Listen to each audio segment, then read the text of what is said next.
Hello, I'm David Morris. Are we heading into a new Cold War? This is one of the big questions of our time, and I wonder what you think. I lived through the end of the Cold War, and I can tell you it wasn't cold. It might be called Cold War because the United States and the Soviet Union, who were both fighting to be top dog, to lead the world, they didn't actually fight each other directly. That's why it was called a Cold War.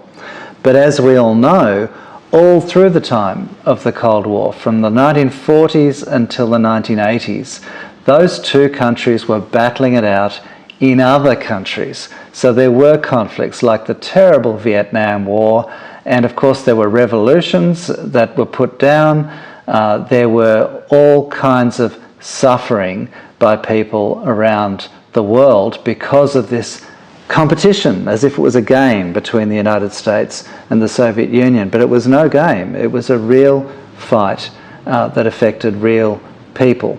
It affected them in their daily lives. I lived in Hungary at the end of the Cold War and talked to many people about their experiences of shortages, of having to wait years to get a tiny little car that was substandard and not competitive with cars in the global market because the Eastern Bloc countries were so separated they didn't trade with the rest of the world. I walked into a supermarket in Moscow myself and just saw a row of Bulgarian plums. Nothing else was available in the supermarket. That was at the end of the Cold War, but even so, it was the kind of experience that people had in the Soviet bloc, because in the Soviet bloc they did not embrace the free markets that the rest of the world embraced. Even China learnt the lesson that markets are necessary, and China, like the rest of Asia, developed during the period of the Cold War. But the Soviet Union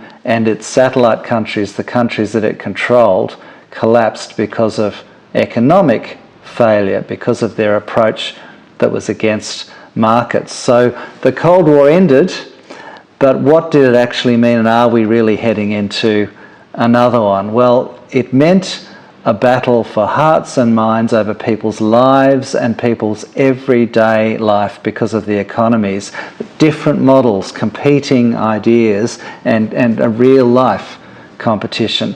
Is that really the world we want to return to, and is that really the world we're in today, or are we being fed propaganda like people in the Cold War on both sides were fed lots of propaganda to prop up one side against another? I want to come back to that next time.